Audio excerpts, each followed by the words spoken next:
आदित्य धर जैसे लोग फिल्म मेकिंग और आर्ट के नाम पर धब्बा है। If this film was 30 minutes long, I would still be that exhausted. Dhurandhar is an exhausting, relentless and frenzied espionage thriller propelled by charismatic murderous men. तुम लोगों के पटाखे ख़त्म हो गए हो तो मैं धमाका शुरू करूं।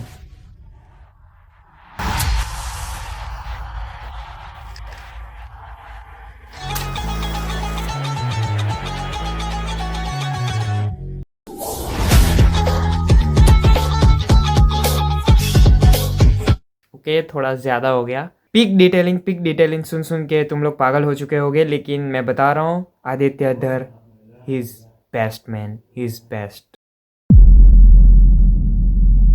धुरंधर से पहले हम लोगों को एक्टर और डायरेक्टर की बेस्ट जोड़ी देखने को मिली थी एनिमल में। क्या ही एक्टिंग, क्या ही राइटिंग और क्या ही बीजीएम, 10 on 10। बस उसमें मुझे एक ही चीज पसंद नहीं आई थी, वो थी उसका एक्शन। मैं वो कुल्हाड़ी वाले की बात नहीं कर रहा, वो तो बहुत ही पीक था, लेकिन उसके अलावा के जितने भी एक्शंस थे वो भाई उतने अच्छे नहीं थे। लेकिन धुरंधर ने जो एक्शन दिखाया है, गुलाबी दिल मेरी तरफ से। देखो, कुछ डायरेक्टर्स ऐसे होते हैं जो कि बोलते बहुत ज्यादा है लेकिन उनकी पिक्चरें मह होती है, एंड कुछ ऐसे होते हैं जो कि बहुत ज्यादा बोलते हैं एंड उनकी पिक्चरें भी कमाल की होती है। लेकिन फिर आते हैं ऐसे डायरेक्टर्स जो कि बोलते कम हैं लेकिन वो पिक्चर नहीं सिनेमा बनाते हैं, एंड आदित्य धर उन्हीं में से एक है। कम ऑन यार, टॉक्सिक एवं ही डिले नहीं हुई, दे नो। एंड अगर टॉक्सिक जैसी मास मूवी एंड यश का स्टारडम जो कि अभी पीक पे चल रहा है, अगर ऐसी मूवी पोस्टपोन हो रही हो, चाहे रीजन जो भी हो, that's a deal and that is why my friends, thumbnail says film making का पूर्ण उपयोग। सी, हमने बाहर गांव का सिनेमा देखा है, प्रेस्टीज, पैरासाइट, लाला लैंड, ब्लेड रनर जैसी मूवीज क्यों ना देख ले। हमें फिर भी ऐसी ही मूवी चाहिए जो एंटरटेनमेंट दे, लाइक जिसमें एक्शन हो, रोमांस हो, हीरो की तारीफ हो और विलन की कुटाई हो, लौंडिया नाच भी हो। एंड हाल ही में ऐसी मूवीज बहुत ज्यादा बनने लगी और आने लगी। सैयारा इसलिए अच्छी नहीं लगती कि उसने कुछ आउट ऑफ द बॉक्स कर लिया, बल्कि हम लोग पक चुके थे वही मास मसाला वाली मूवीज से। लेकिन फिर आती है धुरंधर जो कि मास अपील तो रखती है लेकिन ग्राउंडेड भी है। हीरो भाई 100-200 लोगों को नहीं मार सकता। रहमान दगेत को भी मारने के लिए 2 लोग लगे थे। सी, मुझे KGF चैप्टर 2 और चैप्टर 1 इसलिए नहीं पसंद कि वो मास मूवी है, मतलब उसकी वर्ल्ड बिल्डिंग तो काफी मस्त है, लेकिन उसके अलावा भी एक चीज है, वो है हीरो के अप्स एंड डाउन्स। अधीरा का वापस आना, उसको गोली लग जाती है। अधीरा का वापस आना, उसकी बंदी को गोली लग जाती है और उसका बेटा भी या फिर बेटी जो भी उसका बच्चा था वो वही नहीं रुके, बल्कि लास्ट में तो हीरो ही मर जाता है। विच इज गुड कि आपका कैरेक्टर भले जितना ताकतवर हो, कितना खतरनाक भी हो, लेकिन वो मर सकता है। लेकिन वो मरा कैसे? जैसे वो चाहता था, उसकी शर्तों पर। एंड वहीं पे आती है धुरंधर। अगर हमजा मर भी जाए तो किसी को पता नहीं चलेगा, वो तो इंडिया तक वापस नहीं आएगा। उसके अलावा हम सभी लोग जानते थे कि रहमान दगेत मरेगा, लेकिन हम लोगों को जानना था कि वो कैसे मरेगा। और हर सीन में ये डर लगा रहता है कि अभी हमजा पकड़ा जाएगा। लाइक 26/11 में तो मेरी फट गई थी कि भाई पकड़ा जाएगा ये। ये चीज सिर्फ राइटिंग के थ्रू पॉसिबल है। वहीं से शुरुआत करते हैं। थोड़ा कीड़ा तो मुझे भी धर साहब का काट लिया है, तो चैप्टर वाइज करेंगे। खैर, बात करते हैं राइटिंग की। तो एक सीन है जिसमें जूस वाला और हमजा चाय पीने जाते हैं। वहीं पे जूस वाला बोलता है कि मुझे यहाँ की चाय बहुत ज्यादा पसंद है क्योंकि यहाँ पे चाय में नमक डालते हैं और ये मेरे गांव की याद दिलाता है। जिसमें हमजा पूछता है कि कहाँ है आपका गाँव, एंड जूस वाला रिप्लाई नहीं देता। भाई दोनों स्पाई हैं, दोनों को पता है कि वो लोग स्पाई है, वो भी इंडिया से। स्टिल इवन एक दूसरे को जानते हुए भी वो लोग एक दूसरे को अपनी आइडेंटिटी नहीं बताते। इसके बारे में बहुत ज्यादा लोग बात नहीं कर रहे, लेकिन दोनों स्पाई है और दोनों जानते हैं कि भाई मैं अपनी इन्फॉर्मेशन नहीं बताऊंगा, चाहे तू जो भी कर ले।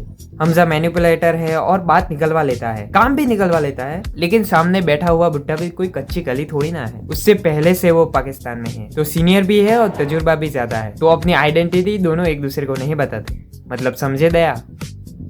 Peak writing. चलो, ये पीक राइटिंग तो तुमने देख ली है, लेकिन मैं वो पीक राइटिंग बताऊंगा जो कि धुरंधर द रिवेंज में हमें देखने को मिलेगी। फुटबॉल। रियल लाइफ में उजैर बलूच, रहमान दगेत का भाई, अरशद पप्पू का गला काट के उससे फुटबॉल खेलता है। और इसको इन्होंने सेटअप कैसे किया? थोड़े थोड़े जगह पर ऐसे फुटबॉल के सीन दिखा के। फुटबॉल सिखाता था नहीं को यहाँ। पीक डिटेलिंग बोलते, पीक डिटेलिंग। और थोड़ी राइटिंग की बात करूँ तो आदित्य धर ने अपनी फिक्शनल स्टोरी रियल लाइफ से इंस्पायर्ड होकर बनाई है। Yup, it's not 100% truth, it's inspired from true events. एक तो ये बहुत ज्यादा समझाना पड़ता है, किसी को समझ में नहीं आता। So inspired by true events means के मूवी में रियल लाइफ के कुछ इंसिडेंट्स देखने मिल सकते हैं, लेकिन जरूरी नहीं कि वो रियल में हुआ हो। और based on true events means के रियल लाइफ में जो हुआ है वो सेम चीज मूवी में हमें देखने को मिलेगी। So back to the topic. So Sandeep Reddy Vanga अपने कैरेक्टर्स और स्टोरी को स्क्रैच से लिखता है, वो प्योर इमेजिनेशन होती है। इसकी वजह से जो लोग एक क्रिटिसिज्म देते हैं कि संदीप रेड्डी वांगा के जितने भी कैरेक्टर्स है वो सेम फील होते हैं, तो इसका कारण ही यही है कि वो सब कुछ फिक्शनल लिखता है, तो वो फिक्शनलिटी उसमें दिख जाती है। और मुझे ऐसा लगता है कि ये जो कैरेक्टर्स वो बनाता है वो खुद से इंस्पायर्ड है। बस ऐसे ही खैर अपने धर साहब के कैरेक्टर्स ने फ्रेश क्यों लगते हैं, क्योंकि उनके सारे के सारे कैरेक्टर्स रियल लाइफ से इंस्पायर्ड हैं, तो इसीलिए उसको कैरेक्टर स्क्रैच से लिखने नहीं पड़े। रियल लाइफ में जो जैसा था उसके बिहेवियर जैसे थे वही उसने पर्दे पर दिखाया। सी आई एम नॉट सेइंग कि it's not that hard, it's hard totally. मैं बस ये कह रहा हूँ कि मतलब इसी की वजह से ये सारे के सारे कैरेक्टर्स अलग अलग फील होते हैं। अब रियल लाइफ के कैरेक्टर्स से इंस्पायर्ड है तो रियल लाइफ के इवेंट्स भी डाल दो। गांधार का plane hijack, parliament attack and 26/11 was one of those जो कि हमारे अंदर भाई जख्म की तरह है, एंड जब कोई छूता है तो दर्द तो होता ही है। लेकिन इसी को आदित्य धर ने बहुत ही अच्छे से इस्तेमाल किया, जो कि हम चैप्टर 3 में समझेंगे अच्छे से। सो रियल लाइफ के कैरेक्टर और इंसिडेंट्स का यूज करके उसने ऐसी कहानी लिखी जो कि जूसी थी, रिलेवेंट थी और नई थी। और एक बात की कहानी हमें रिफ्रेशिंग इसलिए भी लगती है क्योंकि इन लोगों ने इंडिया वर्सेस पाकिस्तान वाली मूवी को gangs of Wasseypur type gang war, crime drama और पॉलिटिक्स वाली चीज इसमें डाल दी, ताकि हम मूवी में रहमान के साथ जुड़ सके। 26/11 के सीन से पहले तो मुझे ऐसा लग रहा था कि रहमान दकीत को तो भाई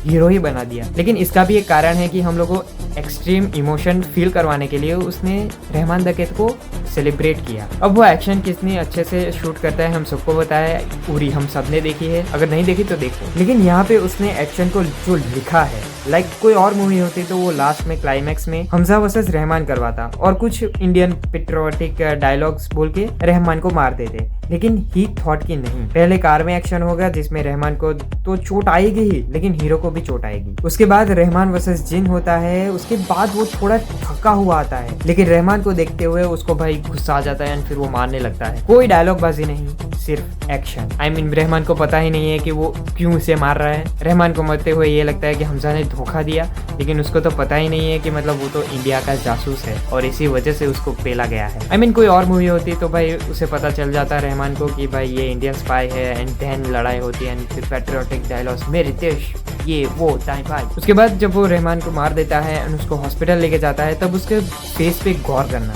इतने साल रहमान के साथ रहने के बाद उसके फेस पर एक सिंपैथी है, एंड ये तो ह्यूमन नेचर है। अगर तुम किसी इंसान के साथ इतना टाइम स्पेंड करोगे तो भाई तुम्हारे लिए उनके प्रति एक इमोशनल बॉन्ड बन ही जाता है, एक संबंध बन ही जाता है। लेकिन वो भी डायलॉग्स के थ्रू नहीं है, वो फेशियल एक्सप्रेशन दिखा के हम लोगों को ये फील करवाता है कि मतलब ये उसके प्रति थोड़ा सा तो वो रखता है। और यहीं पे आता है वो कॉन्सेप्ट जो कि फिल्म मेकर को बेस्ट बनाता है, बताओ नहीं दिखाओ।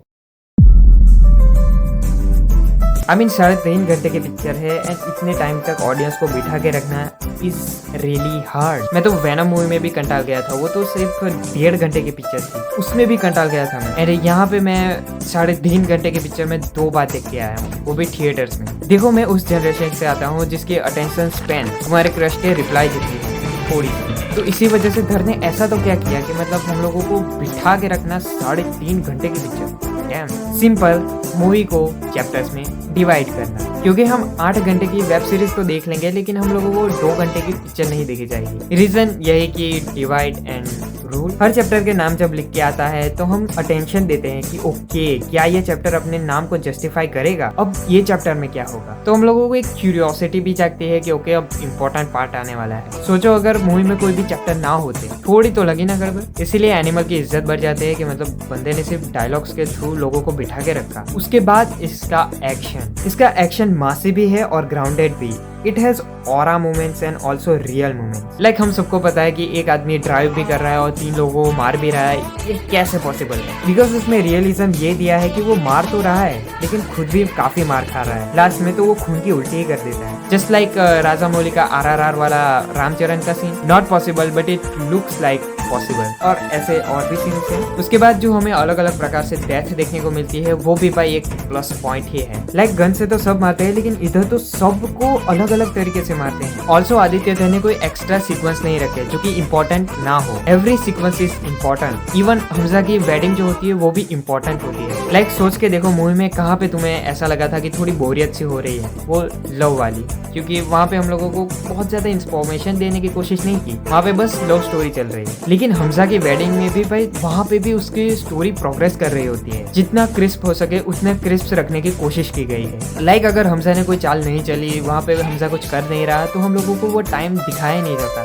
वो सीक्वेंस दिखाई नहीं जाती। हम लोगों को ये बता दिया जाता है कि ओके इतने साल अब गैप है, टाइम जंप है। क्यों? क्योंकि उन सालों के दौरान कोई मेजर चीज नहीं हुई जो कि इम्पोर्टेंट हो इस मूवी के लिए। ऑल्सो बैकग्राउंड में भी ध्यान देना, मतलब इस सीन में क्या जरूरत थी दो लोगों को काम करते दिखाने की। Still he choose to add, ताकि जब आप रिवर्स भी करो तो फ्रेम्स एम्प्टी नहीं लगने चाहिए। इधर भी संजय दत्त को दिखाने की क्या जरूरत थी, स्टिल दिखाया ताकि लगे कि एक ही सीन का पार्ट, कंटिन्यूटी ना टूटे। बैकग्राउंड में देखो नैन मटका चल रहा है। बाकी एडिटिंग का मास्टर स्ट्रोक फेंका है 26/11 वाले सीन में। यू नो व्हाट, जब भी हमें इंडिया में किसी भी मूवी में हमें 26/11 का सीन बताया जाता है तब वो उतना हिट क्यों नहीं करता जितना इस मूवी में किया, धुरंधर में किया। I mean, वो हिट तो करता है, वी आर इंडियंस, उस जख्म को तो अगर कोई पकड़ भी ले तो हम लोगों को दर्द होता है। तो लेकिन आदित्य धर ने इस दर्द को फिर से रिसरफेस किया एक सिंपल टेक्निक से, बताओ नहीं दिखाओ। लाइक हर मूवी में हम लोगों को 26/11 के बारे में बताया जाता है, सुनाई देता है, लेकिन इसमें दिखाया गया है। एक इंडियन का रिएक्शन दिखाया गया है, वो भी ऐसे इंसान का रिएक्शन जो सब जानते हुए भी कुछ कर नहीं सकता, जस्ट लाइक अस।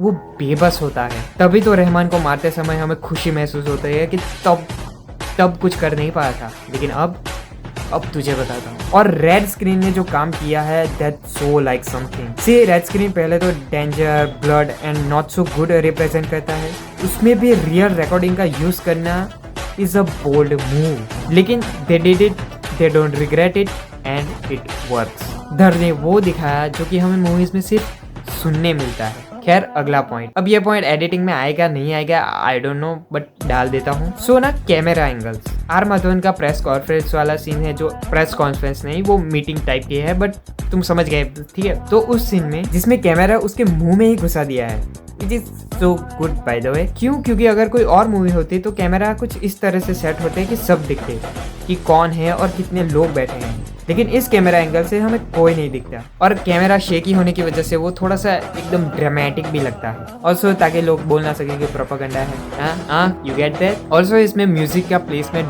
काफी तगड़ी है। जब भी कोई ऐसा सीन आता है जो कि इम्पोर्टेंट तो है लेकिन उस पर फोकस करना ज्यादा जरूरी नहीं है, तो उस सीन में म्यूजिक डाल दो, सॉन्ग डाल दो। लाइक कारवा सॉन्ग में हमें चाहते तो दिखा सकते थे कि हमजा ने यहाँ तक आते आते कितनी मुसीबतें झेली, लेकिन फिर वो बोरिंग रहता। इससे अच्छा सॉन्ग डालो, बेसिक चीजें दिखाओ, दैट्स इट, आगे बढ़ो, मेन स्टोरी को कंटिन्यू करो। वही बात है कि इसीलिए हम लोगों को बोरियत महसूस नहीं होती। बट इसका एक प्रॉब्लम भी है कि कैरेक्टर्स के ग्रोथ रुक जाते हैं, मतलब वो सेम जो पहले देखने को मिलते हैं, पहली स्क्रीन में जो देखने को मिलते हैं वही लास्ट में भी वही सेम देखने को मिलते हैं। कोई प्रोग्रेशन देखने को नहीं मिलता, कोई परिवर्तन देखने को नहीं मिलता। सो पेसिंग इसलिए अच्छी लगती है क्योंकि इसकी एडिटिंग बहुत सही से करी गई है। बाइक चेस के वक्त run down the city, Arshad Pappu और जमाली के वीडियो के वक्त का remakes, this songs slash music make movie more engaging. बाकी स्टार्टिंग के सीन में टेक्स्ट लिखा के आता है और फोटो भी दिखाते हैं। ऐसा नहीं लगता कि यूट्यूब का कोई वीडियो हो, मतलब फोटो तो ठीक है लेकिन वो टेक्स्ट मैंने ऐसा मुंह बना लिया था कि मतलब उसकी जरूरत तो नहीं थी। वो इंटेंसिटी को थोड़ा सा कम कर देता है मेरे मायनों में, but it still works for most of the audience, so I guess it's win for Aditya Dhar. Ranveer, Sanjay, Akshay, Madhavan 10 on 10 casting, इसी की वजह से एक्टिंग भी 10 on 10। देखो धर की जितनी भी तारीफ कर लो, लेकिन अगर अक्षय खन्ना और बाकी सब ने मूवी को ग्रांटेड ले लिया होता ना तो मूवी की लग जाती। लेकिन एक्टिंग तो ठीक है अपनी जगह पर है, वो तो एक्टिंग एक्टर कर ही लेता है, लेकिन इसकी कास्टिंग बहुत सही से हुई है। रियल लाइफ के साथ लोग इतना ज्यादा सिमिलर दिख रहे थे कि उनकी रियल आइडेंटिटी हम भूल जाते हैं। संजय दत्त बनाई है चौधरी असलम को प्ले करने के लिए। पसंद करता था जब उसकी खलनायक मूवी आई तो उन्होंने कहा जो आपको पसंद है वो मुझे लाइक करता है। मैंने कहा कौन? बोला संजय दत्त। खैर बात करते हैं एक्टिंग की, तो सबने बहुत बढ़िया काम किया है, लेकिन शुरुआत करते हैं आर माधवन से। वो शुरुआत से काफी तगड़ा झुकने ना वाला कैरेक्टर है, और ऐसे कैरेक्टर को जब बुरा लगता है ना तब वो कैसा मुंह बनाता है वो देखो। जस्ट देखो यार, ये वो फेस है जो अपने देश के लिए लड़ रहा है लेकिन उसकी विश पूरी नहीं हुई, और ये गधा बोलता है कि अजीत डोभाल को सही से दिखाया नहीं गया, पूरे तरीके से कैरेक्टर को जस्टिस दिया है। देखो आगे भी जब धुरंधर को एक्सेप्ट किया जाता है तब कितना खुश होता है। सी दोनों ही जगह पे आर माधवन का फेस देखो, एक में उसको दुख है लेकिन ऐसा लगता है कि उसको लिटरली अंदर से दुखी है, और दूसरी तरफ ऐसा लगता है कि वो अंदर से खुश है। ये जो अंदर से इमोशन निकालने की बात है ना, उसे कहते हैं एक्टिंग। खैर आगे बढ़े तो रहमान द कैर एक इमोशनल सीक्वेंस में भी कितना डोमिनेटिंग लगता है कि क्या ही बात करूं। इंट्रोडक्शन सीन हॉस्पिटल के अंदर, अभी आप अगर उस सीन को पेपर पे पढ़ोगे तो आपको लोगों इसमें बहुत रोना धोना होने वाला है, चीखना चिल्लाना होने वाला है। तो हम तैयार थे कि भाई भाई ठीक है भाई, कोई बात नहीं भाई, ऐसा करना पड़े। He I think had discussed with Aditya sir कि रहमान डकैत रिएक्ट ही नहीं करेगा, क्यों करे, ये लोग तो छोटे हैं ना, और ये कौन है जिसने मेरे बेटे को की जान बचाने की कोशिश करी। हमजा से पूछते हैं कि ये मेरे बेटे का खून है, एक आंसू टपकता टप करते, they will not see me weak. Yeah that's the explanation by the way. और रणवीर का देखो तो उसने अपनी आवाज के साथ जो एक्टिंग की है, ये मंजर देखने के बाद ही सो टेरिफाइड एंड गिल्टी की उसकी आवाज देखो। Who attacked the CST station? Presumably these could be the same. आगे जाने से पहले मैं अपना मार्वल का कीड़ा निकालता हूँ। तो रियल लाइफ में रहमान के 11 बच्चे थे, और इस यूनिवर्स में, इस रियलिटी में तो उसके बच्चे नहीं है, उसके सिर्फ 2 बच्चे हैं, उसमें भी वो एक तो मार जाता है। तो इसीलिए रहमान इस सीन में हमजा को बोलता है कि बच्चे पैदा करो, बच्चे पैदा कर भाई, बच्चे पैदा कर भाई। डिसलाइक कर सकते हो, नहीं कर सच्ची में मत कर देना। सो आगे रणवीर की और भी एक्टिंग स्किल जो उभर के आती है उसके बारे में बात करते हैं। हमजा रहमान को रिक्शा में बैठ के हॉस्पिटल ले जा रहा होता है। वी कैन क्लियरली सी कि वो एक्टिंग कर रहा है, लाइक वो ऐसी एक्टिंग कर रहा है जैसे ऑडियंस को समझ आए कि वो दुखी है और बेबस है, उसकी एक्टिंग कर रहा है, एक्टिंग में एक्टिंग कर रहा है। उसकी आवाज देखो।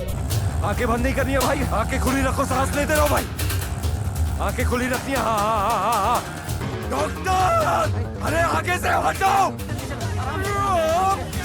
ए नाटक कर रहा है, ऐसा नहीं लगता कि वो नाटक कर रहा है। इसको एक्टिंग स्किल बोलते हैं क्योंकि ये इंटेंशनल है, which is tough bye the वे, क्योंकि करके देखो फट जाएगी। संजय की बॉडी लैंग्वेज, आर माधवन की मोनोलॉग्स के डायलॉग्स डिलीवरी और रणवीर की ओवरऑल एक्टिंग टॉप नॉच। एक और बंदा जो कि अपने जोक्स की वजह से काम आया, जमील जमाली। इसको कॉमिकल बना के एक जो वातावरण को शांत किया है उसको मैं एक प्लस पॉइंट ही मानता हूँ। शूटिंग कर रहे थे और पैकअप हो गया रणवीर का। थोड़ी देर में देखा कि एक असिस्टेंट जो है पूरा क्राउड मैनेज कर रहा है टोपी पहन के। मैंने कहा इतना अच्छा कौन कर रहा है काम, बाद में मालूम पड़ा रणवीर वहीं बैठा हुआ, गया ही नहीं वापस।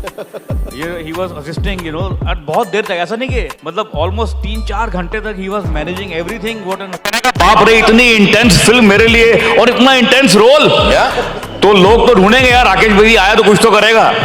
तो मैंने धीरे धीरे कुछ स्पेसेस ढूंढनी शुरू करी जहां पर आई कुड स्प्रिंकल शब्द सम ह्यूमर।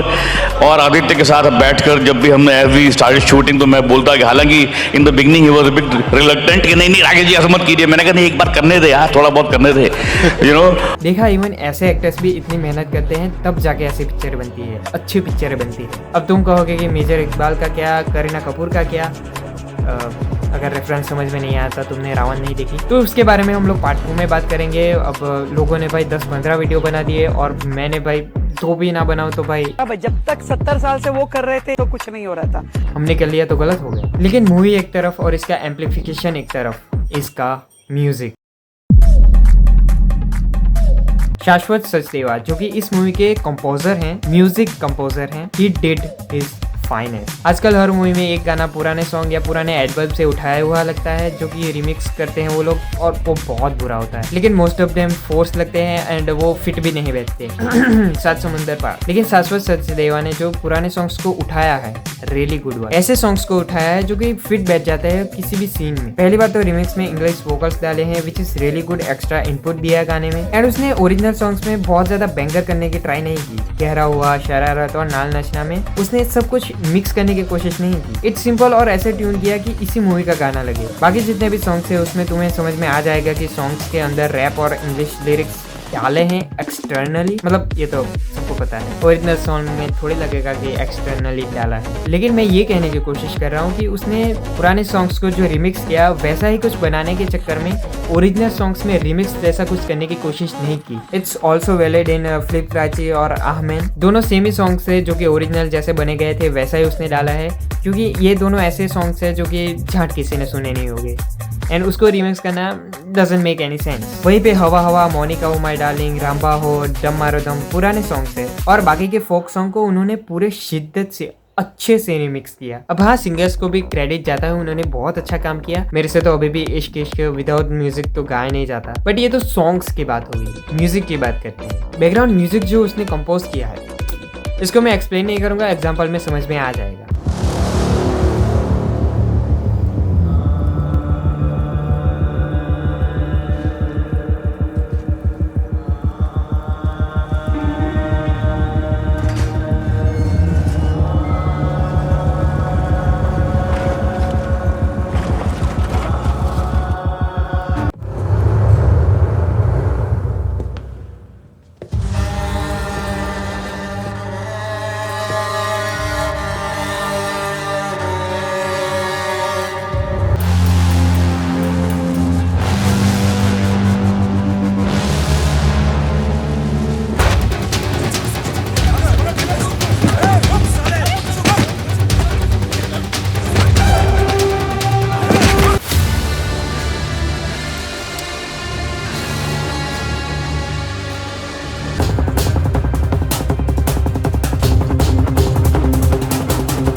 ये कितनी इंटेंस म्यूजिक है और कितने फिट बैठते हैं पर्टिकुलर सीन के साथ। एनिमल में बहुत अलग अलग वैरायटी के बीजीएम थे, इसमें भी अलग अलग थे लेकिन ट्रेडमार्क्स के साथ। So let's conclude this video. See Dhurandhar हमें इसलिए अच्छी लगी बिकॉज इसकी direction, editing, writing, casting, acting और म्यूजिक 10 on 10 है। इवन एक्शन भी काफी तगड़ा। इन्होंने सेट बना के जो VFX को रिजेक्ट किया, इसकी वजह से लिहारी का एटमॉस्फेयर ऑथेंटिक लगता है। ऑल्सो VFX का यूज कम करके इन्होंने आर्टिफिशियलिटी को मात दे दी। बस एक कंप्लेंट रहेगी, जो कुछ VFX I think CGI shots हैं वो थोड़े से फेक लगते हैं, बाकी ठीक है, काम चल जाएगा। जितना इन्होंने बजट में दिया है भाई काफी तगड़ा। एंड साइड कैरेक्टर्स को भी अपना टाइम देने की कोशिश की है। I mean, एक और कारण ये भी है कि हम लोगों को बोरियत इसलिए महसूस नहीं होती कि इसमें इतने सारे कैरेक्टर्स हैं, बोरियत कहाँ से ही होगी। वो जिसके मुंह के ऊपर निशान होता है, डोंका टाइप के कैरेक्टर्स भी असल फील होते हैं, न कि सिर्फ NPCs जो कि लास्ट में मर जाएंगे। इवन खनानी ब्रदर्स और चश्मे वाला जो होता है, नाम भूल गया, ऐसे कैरेक्टर्स के भी उनकी अंदरूनी एक पॉलिटिक्स चल रही होती है। हाँ बोल जावेद। आया था, लियारी छीनना चाहता है आपसे। रहमान ने अगर अपने पर फैला लिए तो आपकी कुर्सी भी जाएगी और इज्जत भी है। लगता है कि अब जिन्न को आजाद करने का वक्त आ गया है। सर चाहिए, फिर लियारी चाहिए। जा दी तुझे लियारी पैदा ऐश कर। तो ये काम आप खुद भी तो कर सकते थे। मेजर साहब को तो बिल्कुल भी नहीं देंगे। हाल ही में ISI और रेंजर्स ने BOF के बहुत से दहशतगर्द मारे हैं। इंटेरोगेशन के नाम पे इन्होंने उनके 70 रिश्तेदारों को भी तो मरवा दिया। विच इज ऑल्सो डिफाइंड कि ये लोग बस एवं ही नहीं है, इनका भी इम्पोर्टेंस है, ये भी स्टोरी में मायने रखते हैं। So that's the video. अगर ये वीडियो पसंद आए तो लाइक करना, सब्सक्राइब करना। बहुत मेहनत लगी है क्योंकि एक तो साला ये मुर्गी, ये बकरी और बाजू वाली आंटी, आई डोंट नो क्यों एक ही साथ सबको चिल्लाना होता है, तो शूट ही नहीं करने देते। खैर, स्ट्रगल डेज है तो क्या ही किया जाए, हमारा भी वक्त आएगा। बाकी अगर मेरे स्ट्रगल डेज को तुम खत्म करना चाहते हो तो सब्सक्राइब, लाइक। तब तक के लिए नजर और सब्र। पार्ट 2 पे भी ऐसे कुछ वीडियो लाना पड़ेगा। I mean, लाऊंगा। पहले सोच रहा था कि नहीं बनाऊं क्योंकि मेरे से पहले सिनेमा ने ऐसा कुछ वीडियो डाल दिया जो कि एनालाइजिंग करता है। मैंने उसका चैनल देखा है एंड उसने भाई जो किया है काफ़ी मस्त है। बट वही है कि वो मैं करने वाला था, लेकिन फिर मैंने उसकी 2-4 वीडियोस देखी एंड मुझे लगता है कि मतलब फक मैं करने वाला था, अब क्या करूं। बट स्टिल मैंने ये वीडियो बना दी क्योंकि व्हाई नॉट। सोच रहा हूँ इन सब कामों के बदले मैं खुद की पार्टी को लेकर सियासत में कदम रखूं। क्या ख्याल है आपका? घबरा गए क्या? ऑल्सो तुम्हें ये नहीं लगता कि Ranveer versus Ranbir makes sense? हाँ भले ये कह लो कि दोनों अच्छे एक्टर्स हैं, दोनों को एंजॉय करो, दोनों को सेलिब्रेट करो, बट मुझे ऐसा लगता है कि मतलब नहीं, मतलब इस दोनों को होना चाहिए कंपैरिजन। क्योंकि इससे पहले हम लोग कंपैरिजन क्या करते हैं कि SRK वर्सेस प्रभास, जिसके बारे में हम सबको पता है कि मतलब कौन जीतेगा उस कंपैरिजन में। लेकिन रणबीर और रणवीर का जो कंपैरिजन है वो काफी टक्कर का मुकाबला है। तो आई थिंक एक वीडियो बन सकता है रणवीर वर्सेस रणबीर का। अस्तु बोलने से पहले इसके ट्रेलर की भी बात कर लेता हूँ। हर टीजर और ट्रेलर ऐसे एडिट हुए हैं जैसे ट्रेलर को इस पर्टिकुलर सॉन्ग के साथ बिठा सके, जो कि वर्क करता है एक रेगुलर ट्रेलर टीजर से। कुछ लोग कह रहे थे कि इसमें AI का यूज किया है, चलो डफर ब्रदर्स ने तो स्क्रिप्ट में AI का यूज किया, ये लोग तो फिर भी कुछ बैकग्राउंड और ट्रांजेक्शन के लिए किया है। उन्होंने किया तब कुछ नहीं, हमारे यहाँ कर लिया तो बुरा लग गया। हमने कर लिया तो बुरा लग गया, ये सही है मामला। बस खत्म करते हैं वीडियो। तुम भी बताओ कि क्यों तुम्हें धुरंधर क्यों पसंद आई, हम लोगों को क्यों पसंद आई। अस्तु।